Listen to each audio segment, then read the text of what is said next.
Fala pessoal, tudo bem com vocês? Daniel Brownie falando, sejam bem-vindos aqui a mais um vídeo do canal Brownie. Foi com um pouquinho de atraso, né? Eu disse que eu faria um vídeo aí pela manhã, acabei não fazendo, mas agora a gente está aqui. É bom que a gente conversa sobre alguns assuntos que eu ia trazer na manhã desta quinta-feira e também a gente já começa a conversar, né, a respeito de coisas que surgiram agora às 3 horas da tarde, né? Como por exemplo o sorteio de mandos de campo definindo aí quem joga primeiro, quem joga depois aí, Botafogo e Paraná na Copa do Brasil. Antes de mais nada, galera, eu peço que você se inscreva aqui no canal, ative as notificações para não perder nenhuma novidade. E hoje eu tenho companhia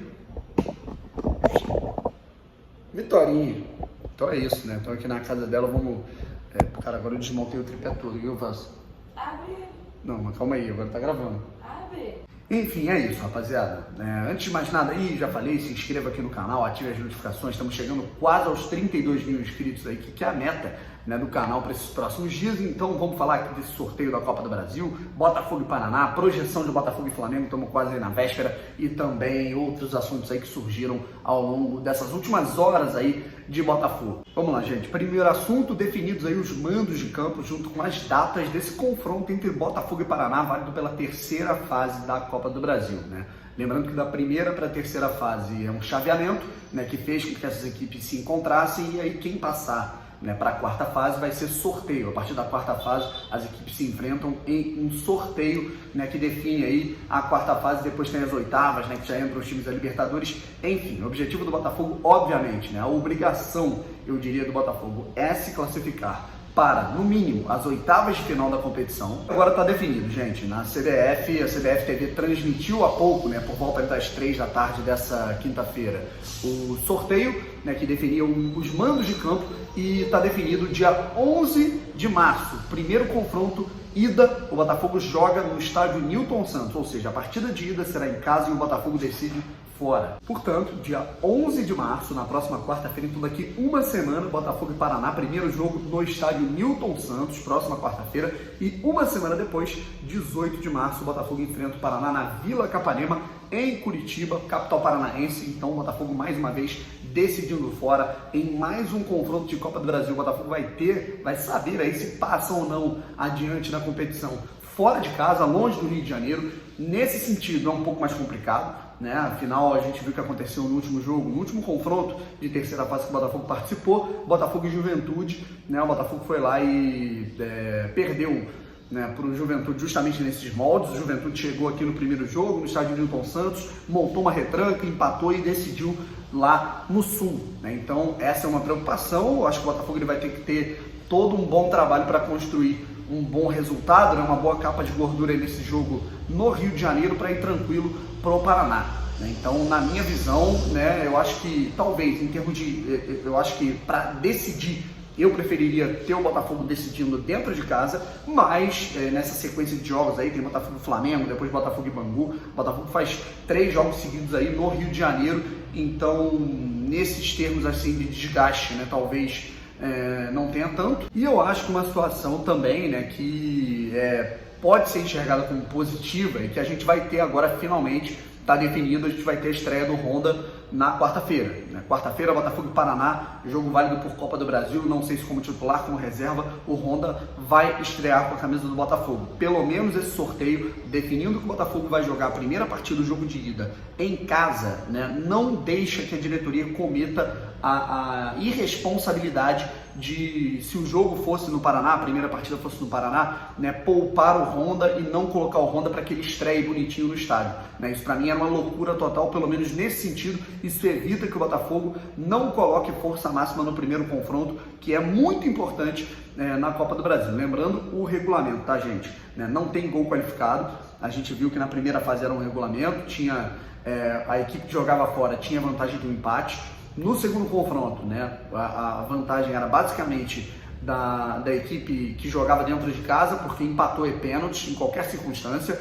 E agora nesse terceiro caso, na terceira fase, a gente vai ter aí um confronto de ida e volta, né? Cada um joga na sua casa, só que não tem gol qualificado, não tem o famoso gol fora. Já tem 2 temporadas aí que a Copa do Brasil está extinguindo esse critério de desempate aí. Então qualquer empate no placar agregado, 2-1 Botafogo aqui, 2-1 Paraná lá, sei lá, foi 1-1 no estádio Newton Santos, o jogo foi 3-3 lá no Paraná, pênalti de qualquer forma. Eu acho que dessas equipes que o Botafogo vai tá enfrentando, né, que caíram no chaveamento, eu acredito que mesmo, né, sendo uma equipe que está na Série B há mais tempo, né, o Paraná, inclusive, em 2018 disputou a primeira divisão, o Náutico vinha da Série C, atual campeão da terceira divisão, está voltando à segunda divisão agora, o Caxias do Sul, apesar de ser o atual campeão do interior, e foi campeão, né, do primeiro turno do Campeonato Gaúcho,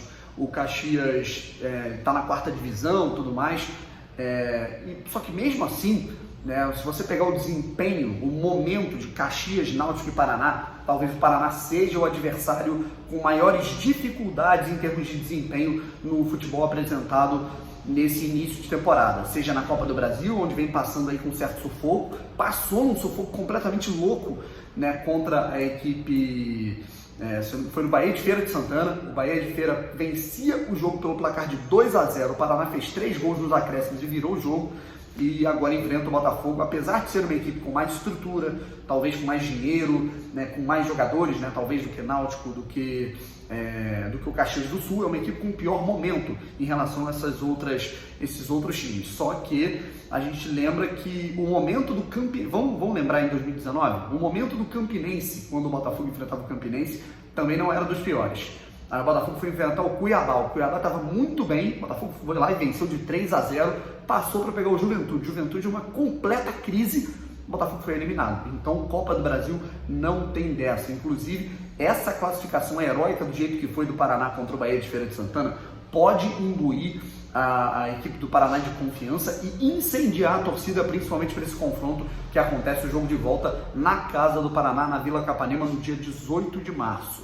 Agora, sobre o Honda, eu acho que a gente vai ter que analisar esse Botafogo e Flamengo para ver onde que o Honda realmente pode ser encaixado. A gente pode analisar, eu não sei se ele vai repetir o time, talvez o Paulo Autori repita o mesmo time, os mesmos jogadores que entraram em campo contra a equipe do Boa Vista. O Fernando ainda está num tratamento com bola, ele retornou aí numa atividade à parte com o grupo, ainda está se recuperando de uma entorse que ele teve no joelho. O Marcinho, a gente sabe que ainda está machucado.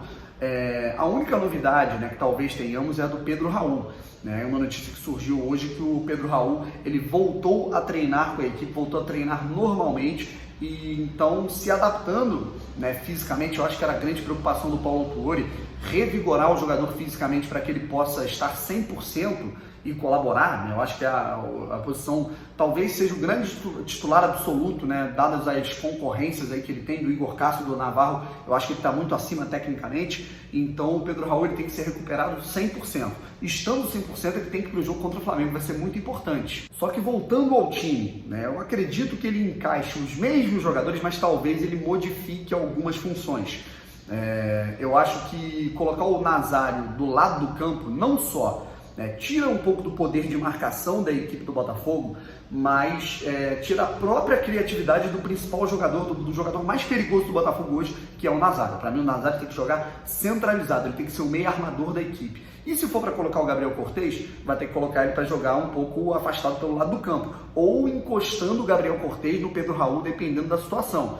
Aí vai ter que fazer um resguarde melhor, vai ter que colocar um outro jogador, talvez ele no meio campo, o Alex Santana, para cobrir ali o corredor, dependendo de quem for o outro volante a ser escolhido. Então o Botafogo ele vai ter que, aí principalmente contra o Flamengo, eu acho que o Botafogo ele vai ter que marcar por setor. Eu acho que o Botafogo ele vai ter que colocar os jogadores realmente, principalmente os de frente, que não tem tanta pegada na marcação, para pressionar o espaço, pressionar os jogadores, os portadores da bola do Flamengo, e não deixar assim, fechar completamente linhas de passe, porque se der espaço para o Flamengo chegar de frente, com superioridade numérica no ataque, do jeito que o Flamengo gosta e sabe fazer, meu amigo, vai ser muito, muito complicado. E aí o pessoal questiona, Daniel, mas pode ser que o Flamengo ele não jogue com um time titular, pode ser que ele coloque um time misto, um time alternativo. Vamos falar disso no próximo vídeo, tá? A gente vai estar chegando aí à véspera do jogo amanhã, então a gente vai estar aí podendo falar com mais detalhes sobre como pode ser feita essa escalação do Jorge Jesus por parte da equipe do Flamengo, né? Nesse momento, quero focar aqui, né, projetar esse time contra o Flamengo para imaginar, para voltar aqui ao assunto Honda, né? Sabendo que o cara tá treinando bem, sabendo que o cara tá bem fisicamente, 4% apenas de gordura, né? O cara tá regularizado, tá pronto para jogar.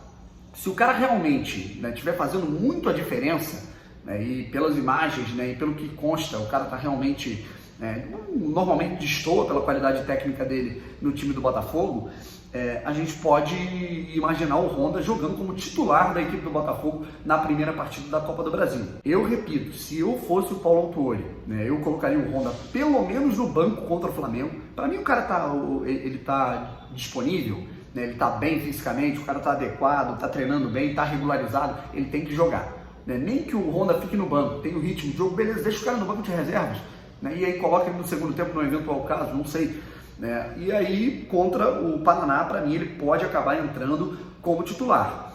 Então, existem, ao meu ver, né, se você for enxergar aí, né, foi até um texto do Pedro Schilling, inclusive saiu um outro texto do Pedro Schilling lá no Seleção Alvinegra, que foi muito interessante, onde ele fala os pontos fracos e fortes, pontos que já melhoraram e que pioraram na equipe do Botafogo, né, do Paulo Autuori, pelo menos nesse primeiro jogo. Ele ressaltou muito a posse de bola, que o Botafogo está sendo um pouco mais responsável com a posse, não está se livrando dela a todo momento para tentar verticalizar demais o jogo, e está criando algumas oportunidades a mais, mesmo que mal, errando algumas coisas, meio atabalhado, um pouco feio, mas o Botafogo já está criando mais oportunidades de gol do que o time do Alberto Valentim. E a grande preocupação, né, que eu particularmente eu concordo, né, analisando o texto do Schilling, eu vou até colocar aqui na descrição o texto, vai lá no Seleção Alvinegra.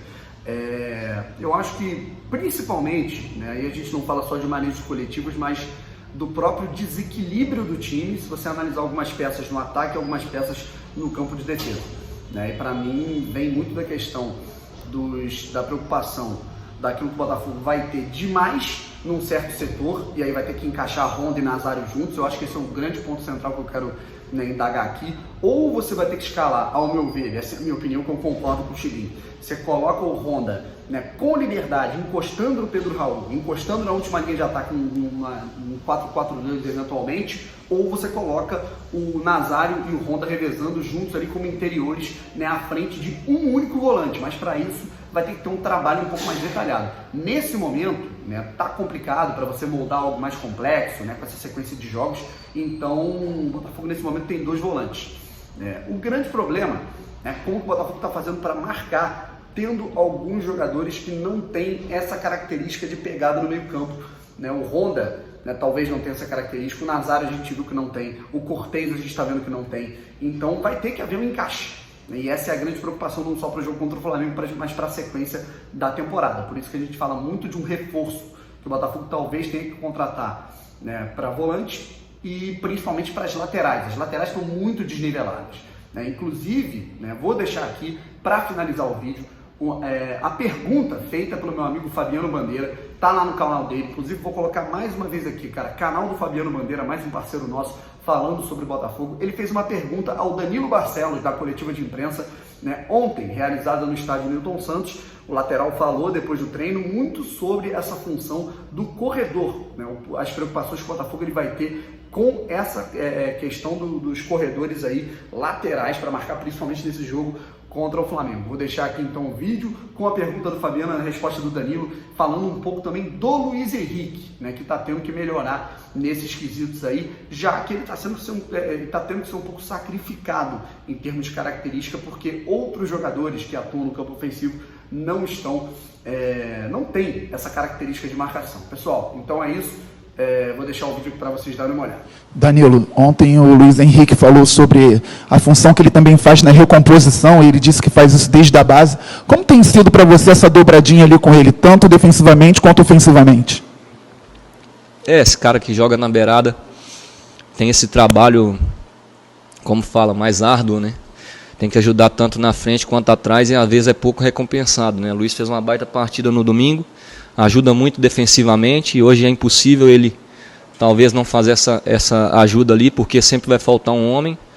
Eu acho que tende a melhorar cada vez mais, a gente vai se entrosando, né, no olhar dentro de campo, não só eu, também o Guilherme, os outros que trabalham com ele, e a gente vai melhorando cada vez mais para dar o suporte para ele mais no ataque, né, que é onde ele tem que se destacar, do que na defesa, né? Ele ajuda um pouquinho ali, a gente vai tentar ajudar ele o dobro lá na frente para ele ter então isso. Rapaziada, vamos ficando por aqui, um forte abraço, se inscreva aqui no canal, ative as notificações para não perder nenhuma novidade, e à noite talvez eu volte aí fazer uma live aí com vocês. Acabei fiquei devendo um pouco nesse vídeo pela manhã, então, e amanhã para compensar a gente deve fazer uns 3 vídeos sequenciais, manhã, tarde, noite, falando aí projeção dessa estreia do Honda, falando um pouco sobre o Paraná, aniversário da Copa do Brasil, e também, claro, né, véspera de clássico Botafogo e Flamengo, como se preparar para esse time do Flamengo que vem tão bem e um Botafogo ainda em construção. Valeu? Um abraço, fui!